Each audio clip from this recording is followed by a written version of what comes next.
रामचरितमानस के माध्यम से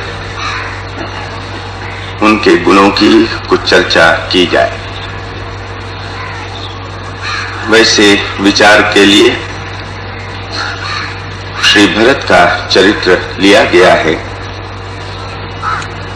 पर भरत के गुणों का गायन भगवान के ही गुणों का गायन है, और इसीलिए श्री भरत के गुणों का कीर्तन करते हुए वस्तुतः हम श्री राघवेंद्र की ही महिमा का गान करेंगे। तो आइए रामचरितमानस पर प्रवचन की परंपरा का निर्वाह करते हुए कुछ देर भगवान नाम संकीर्तन कर लें। श्री राम जय जय राम।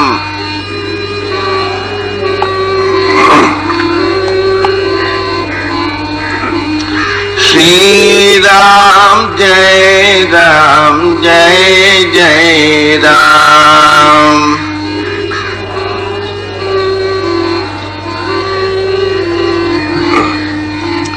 श्री राम जय जय राम।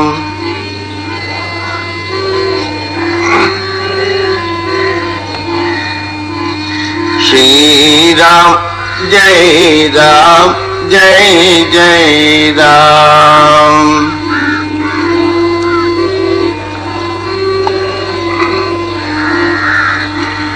श्री राम जय जय राम।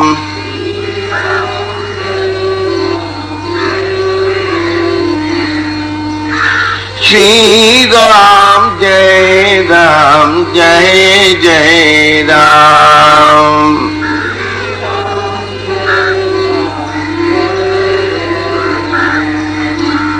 श्री राम जय जय राम।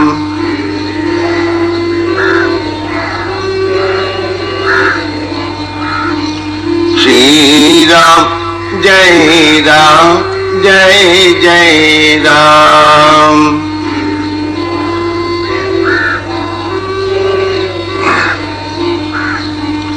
श्री राम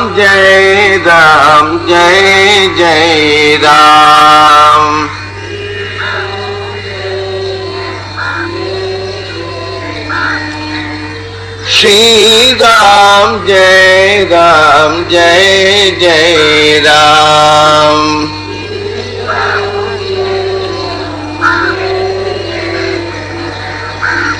श्री राम जय जय राम।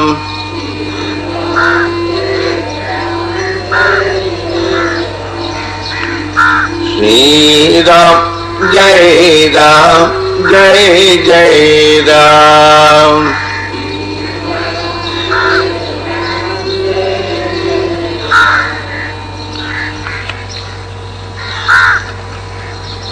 श्री भरत का चरित्र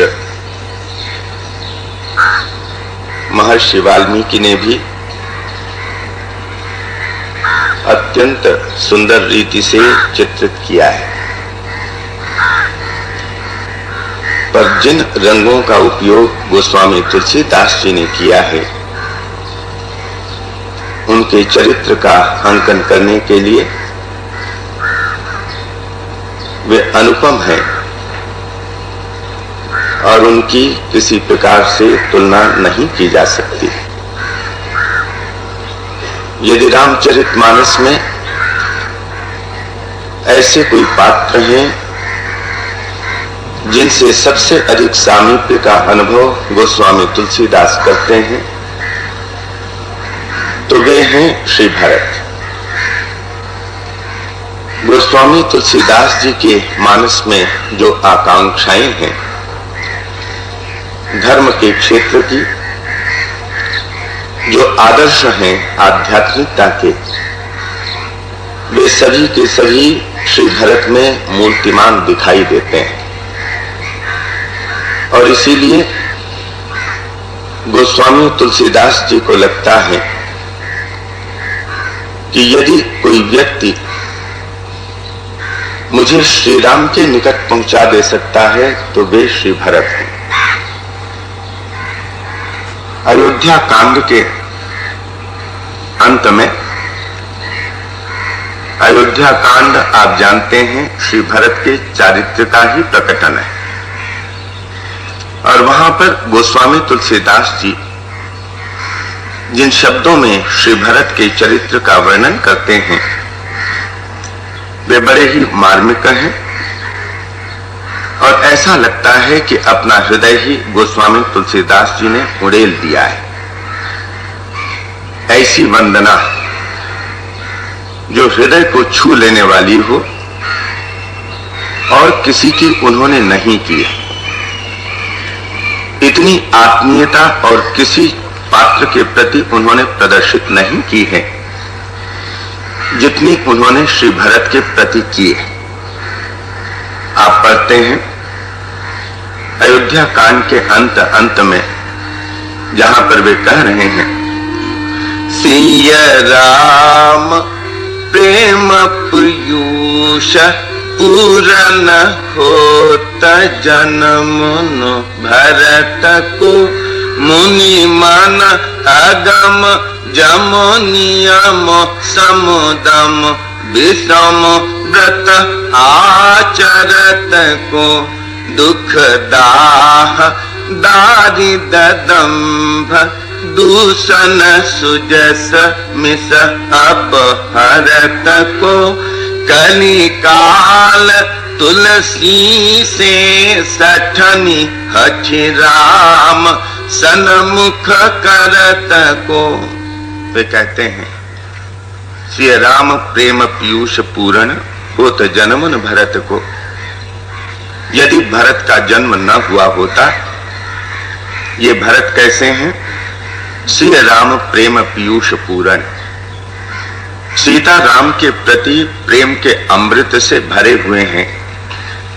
ऐसे श्री भरत का यदि जन्म न हुआ होता तो मुनि मन अगम जम नियम समदम विषम व्रत आचरत को, जो ऐसे दुस्साध्य साधन हैं, यम नियम हैं, जिनका आचरण मुनि भी बड़ी कठिनता से कर पाते हैं, तो कौन अपने जीवन में इन साधनों को करके प्रदर्शित करता कि ये साधन साध्य हैं। यदि श्री भरत न हुए होते तब तो यही लगता कि इन साधनों को कोई व्यक्त कर नहीं सकता है। इतना संयम, इतना यम और नियम का पालन और विषम व्रतों का आचरण उनके लिए ही संभव था। और इस प्रकार वे यह बता करके जाते हैं कि मनुष्य इन साधनाओं को कर ले सकता है।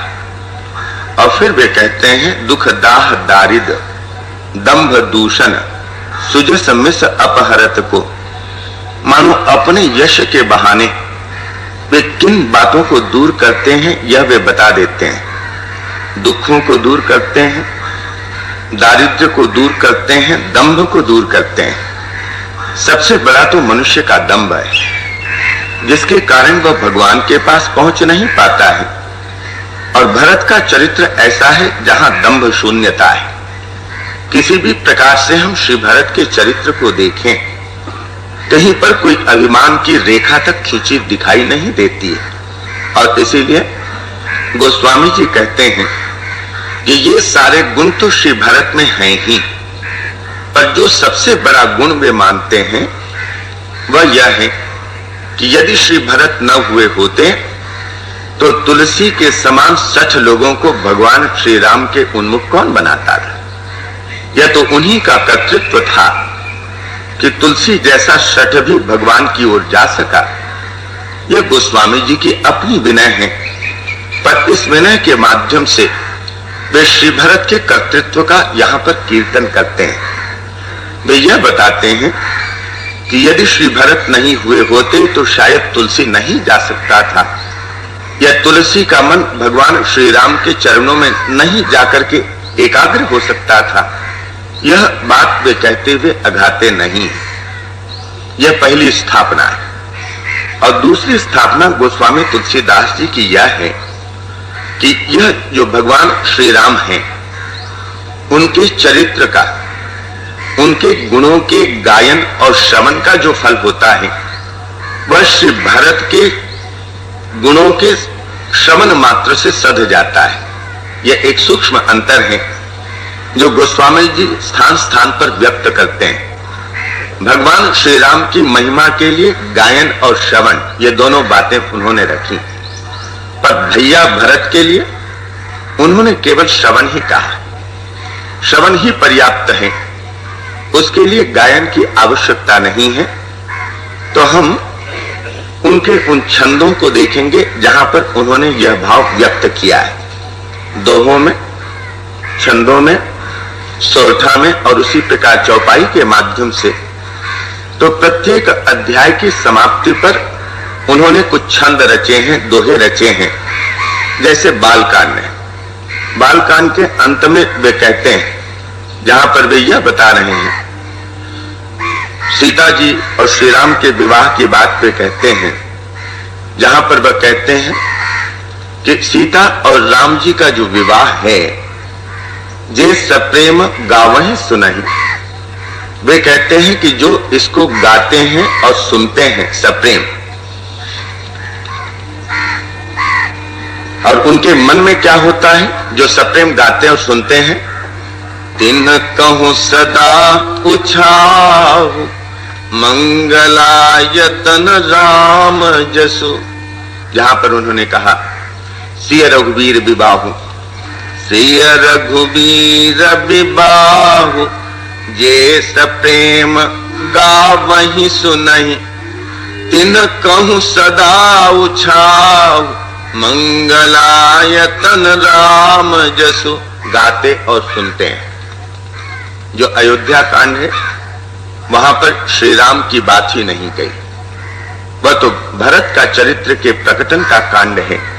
और इसीलिए वे यह कहते हैं, भरत चरित करिनेमु, जे सप्रेम सादर सुनहि। यहां गाना है ही नहीं। भरत चरित करिनेमु, जे सप्रेम सादर सुनहि, सिय राम पद प्रेम, अवसि होई भवरस बिरति। भवरस की निवृत्ति हो जाती है केवल सुनने मात्र से। या भरत के संबंध में, श्री राम के संबंध में उन्होंने कुछ कहा नहीं। अब जब हम अरण्य कांड में आते हैं तो वहां पर वह प्रसंग आता है अंत अंत में, जिस समय देवर्षि नारद आते हैं श्री राम के पास।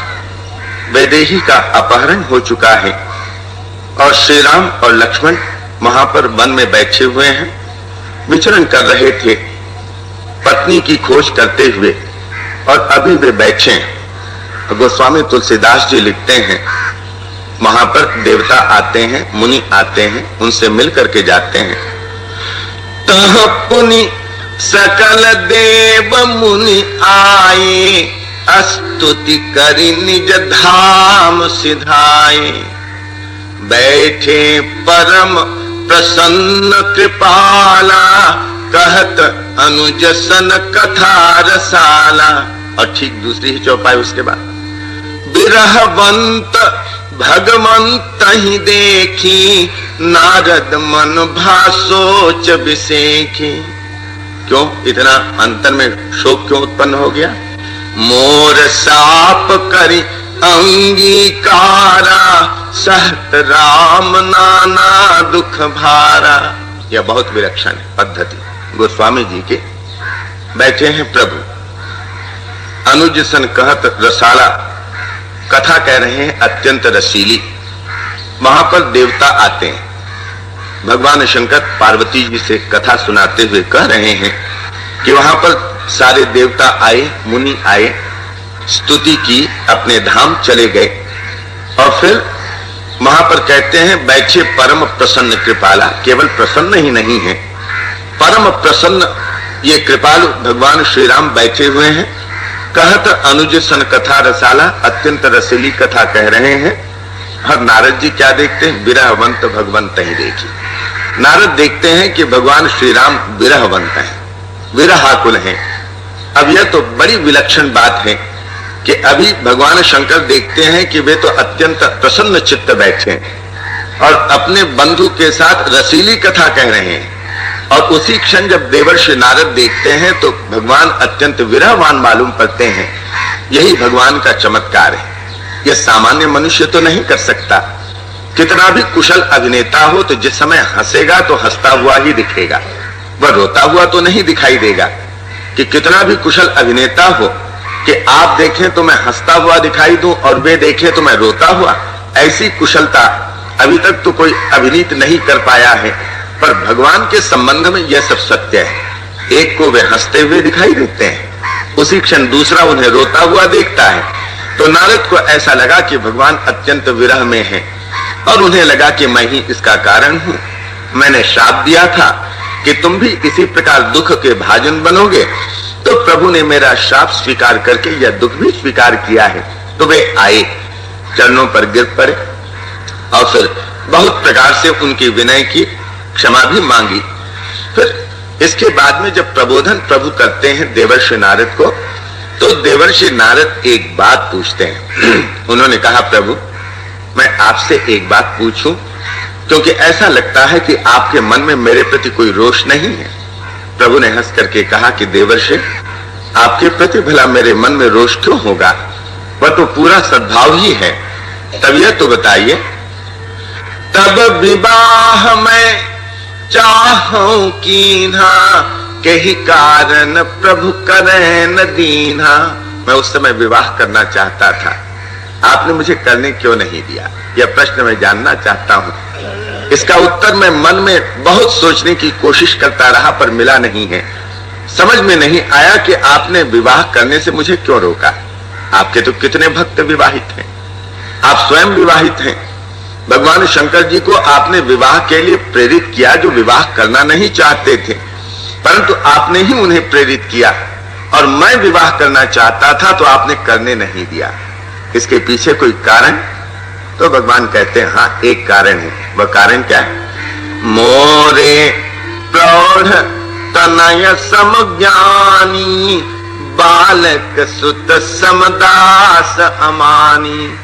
तुम तो जानते हो नारद, मेरे दो पुत्र होते हैं।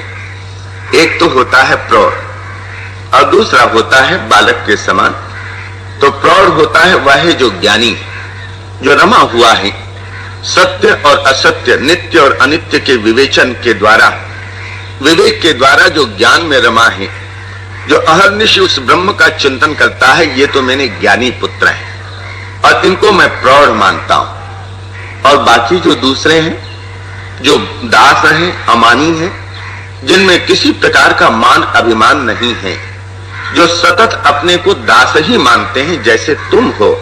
तुम अपने को दास मानते हो, मेरा भजन करते रहते हो, तुम में अभिमान नहीं है। तो ऐसे जो मेरे पुत्र हैं उनको मैं बालक मानता हूं। तो जानते हो, ये बालक पुत्र और वे ज्ञानी पुत्र जो प्रौढ़ हैं। तो बात तुम समझ गए? देवर्षि नारद ने कहा कि प्रभु बात तो कुछ समझ में नहीं आई, आपने मुझे विवाह करने क्यों नहीं दिया? तब प्रभु ने हंस करके कहा कि जो पुत्र प्रौढ़ हो जाते हैं, जब वह विवाह करना चाहता है तो माता पिता उसे अनुमति देते हैं और उसके विवाह की व्यवस्था भी कर देते हैं। पर बालक पुत्र छोटा सा जो है कहे कि पिताजी मेरी शादी कर दो, तो स्वाभाविक है कि छोटे से बच्चे की शादी तो कोई माता पिता करता नहीं। तो माता पिता तो उसे समझाएंगे या कहेंगे, बेटे अभी तुम बहुत छोटे हो, बड़े हो जाओ, शादी करने के लायक हो जाओ, तब तुम्हारी शादी कर देंगे। तो इसीलिए मैं तुम्हें बालक सुत ही मानता हूं, इसीलिए तुम्हारे विवाह का कोई प्रश्न नहीं था। तुम चाहते थे तो मैंने यही सोचा कि जैसे छोटा सा बच्चा कभी कभी अपनी धुन में कह देता है कि माँ मेरी शादी कर दो, तो तुम भी वैसा ही कर रहे थे। तो तुम्हारी रक्षा करना मेरा कर्तव्य था और इसीलिए मैंने विवाह नहीं किया। वह गदगद हो जाते हैं। देवर्षि नारद जब समझते हैं कि मेरे प्रति प्रभु का भाव यह है कि मैं उनका एक बालक पुत्र हूं, एक छोटा सा पुत्र जिसको अपना ख्याल नहीं करना पड़ता, जिसका ख्याल माता पिता को करना पड़ता है। वह छोटा पुत्र कौन है? जो स्वयं अपने आप में स्वयं अपनी कोई चिंता नहीं करता है, उसकी चिंता तो माता पिता करते हैं। जब प्रभु ने इतनी बड़ी बात कह दी तो स्वाभाविक था देवर्षि नारद का गदगद होना। वे गायन करते हैं और फिर उसके बाद प्रभु से उपाय पूछते हैं, भक्ति का उपाय। और प्रभु वहां पर कहते हैं, गावहि सुनहि सदा मम लीला, हेतु रहित परहित रतशीला। गावहि सुनहि सदा मम लीला। और फिर उसके बाद गोस्वामी जी कहते हैं, राम नारी जसु पावन, गावहि सुनहि जे लोग। जहां पर कह रहे हैं सुंदर बात वे कहते हैं कि राव नारी जसु पावन, गावहि सुनहि जे लोग। और जहां पर वे कहेंगे कि सिए राम पद, प्रेम जो भक्ति है, जो भगत दृढ़ पाते कैसे हैं? बिनु विराग जप जोग। बिना विराग के, बिना जप के, बिना योग के भगवान की दृढ़ भक्ति वे पाते हैं। तो यह वे कहते हैं यहां पर अरण्य कांड में वही गावही और सुनहि। और फिर जिस समय हम सुंदर कांड में पहुंचते हैं, प्रसंग आता है कि जिस समय भगवान ने आवेश में आकर के बाण चढ़ा लिया समुद्र को सोखने के लिए, पहले तो 3 दिन तक बैठे रहे, याचना करते रहे, समुद्र ने रास्ता नहीं दिया। और उस समय वे बाण चढ़ाते हैं और समुद्र आता है, पर आकर के उसने बड़ी विनय की, कहा कि महाराज इसमें तो मेरा भी गौरव घट जाएगा, आप किसी का गौरव घटाना नहीं चाहते हैं। तो फिर उसके बाद, यह तो सुंदर कांड की बात, मैं किष्किंधा कांड की बात कह रहा था। किष्किंधा कांड में जिस समय हनुमान जी सागर को पार करेंगे और साने बानर कहते हैं कि कोई कहता है कि मैं तो जा नहीं सकता, कोई कहता है मैं तो जा सकता हूं पर लौटने में शंका है, जैसा कि अंगद कहते हैं। तो वहां पर फिर जाम्बवान ने हनुमान जी से कहा कि हनुमान तुम चुप क्यों हो? और तब हनुमान जी अपने स्वरूप का स्मरण करते हैं। वे कहते हैं कि ठीक है, मैं जाऊंगा, मैं लंका को पूरा उखाड़ करके ले आऊंगा, आप बताइए कि मुझे क्या करना है। तब जाम्बवान वहां पर बताते हैं वह आखिरी छंद, जिसको हम किष्किंधा कांड का छंद कहेंगे। वहां पर बता रहे हैं कि तुम्हें क्या करना है। कपिसेन संघ संघारी, निश्चर राम सीतहि आनी है, त्रैलोक पावन सुजसु सुर मुनि, नारदादि बखानी है। जाम्बवान कहते हैं कि तुम्हें कुछ करने की आवश्यकता नहीं, तुम केवल सीता जी का पता लेकर के आ जाओ, प्रभु जाएंगे वाहनी लेकर के और वे रावण का वध करेंगे, सीता जी को ले आएंगे। तो यहां पर वही कहा गया। वे कह रहे हैं, जाम्बवान कहते हैं, गोस्वामी तुलसीदास जी लिखते हैं, कपिसेन संग संघारी, निश्चर राम सीतहि आनी है, त्रैलोक पावन सुजसु सुर मुनि, नारदादि बखानी है। जो सुनत गावत कहत, समुझत परम पद, नर पावई रघुबीर पद पाथो, मधुकर दास तुलसी गावई।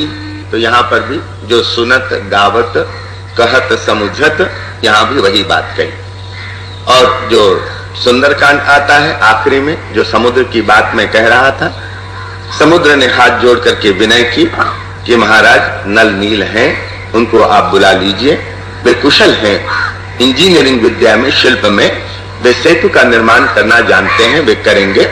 और फिर उसके बाद सिंधु चला जाता है। गोस्वामी तुलसीदास जी लिखते हैं, निज भवन गमन वो सिंधु, श्री रघुपति यह मत भायमु, यह चरित कलिमल हर जथामति, दास तुलसी गायमु। सुख भवन संशय समन, दवन विषाद रघुपति गुण गना, तजु सकल आस भरोस, जहां पर कहते तज सकल आस भरोस, तज सकल आस भरोस गावई सुनई संतत सठ मना, यहां पर भी गावई सुनाई। लंका कांड है, अंत अंत में यहां पर यह कहा गया, यह राम नारी चरित पावन राम पद रति प्रद सदा, विकामादि हर विज्ञान कर सुर सिद्ध मुनि गावहि मुदा, गावहि और सुनहि दूसरे इसमें लिखते हैं, समर विजय रघुबीर के चरित जे सुनहि सुजान, गावहि और सुनहि। विजय विवेक विभूति नित तिन्हि देहि भगवान, जो गावहि और सुनहि। और उत्तरकांड में वहां पर तो कह ही रहे हैं, गोस्वामी तुलसीदास जी भी कहते हैं, भगवान भी कहते हैं। तो तुलसीदास जी कहते हैं, काकभूषुंडी जी का कहना है गरुड़ जी के प्रति,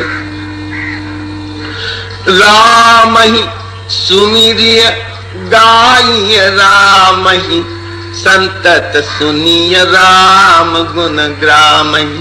और फिर जहां पर कहें रघुवंश भूषण चरित यह नर कहीं सुनहि जे गावहि, कलिमल मनोमल धोई बिनु श्रम राम धाम सिधावहि। तो सब जगह गावहि और सुनहि, जहां तक श्री राम का प्रश्न है। पर जब भरत जी का प्रश्न है केवल सुनहि, भरत चरित करि नेम जे सादर, जहां पर कहा तुलसी जे सादर सुनहि, यह सिय राम पद प्रेम अवश्य होई भवरस विरति, यह जो कहा तो वहां पर केवल सुनने की बात है। यह दूसरी स्थापना है। तीसरी स्थापना गोस्वामी तुलसीदास जी बड़ी विलक्षण करते हैं। श्री राम का वनगमन क्यों हुआ? हम लोग तो यही मानते हैं उनका वनगमन हुआ रावण का वध करने के लिए, देवता यही सब मनाते हैं। और इसीलिए रामचरितमानस में भी पढ़ते हैं कि कैकेयी की बुद्धि मारी गई, मंथरा की मति को परिवर्तित किया गया देवताओं के द्वारा, और वह जाकर के कैकेयी की बुद्धि को परिवर्तित करती है। और फिर हम यह पढ़ते हैं कि श्री राम का वनगमन होता है जिससे रावण का वध हो। पर गोस्वामी तुलसीदास जी इस स्थापना को स्वीकार नहीं करते हैं। वे कहते हैं यदि रावण का वध ही करना प्रयोजन होता तब तो कितने लोग थे जो रावण का वध कर दे सकते थे। तो जैसे हमने एक बार संकेत देते हुए कहा था, वाली था, उसने भी तो द्वंद्व युद्ध में रावण को पराजित किया था। और हम यह पढ़ते हैं कि जिस समय द्वंद्व युद्ध में एक घूंसा लगाया वाली ने रावण पर, रावण मूर्छित होकर के गिर पड़ा। वाली को बड़ी प्रसन्नता हुई, यह जगत प्रसिद्ध योद्धा है और इस जगत प्रसिद्ध योद्धा को मैंने मुष्टि द्वंद्व में पराजित कर दिया है। पर बाली के मन में एक संशय उठा, यदि मैं बाद में लोगों से कहूंगा कि मैंने रावण को पराजित किया तो कोई मेरी बात मानेगा नहीं, विश्वास नहीं करेगा। रामचरितमानस के माध्यम से उनके गुणों की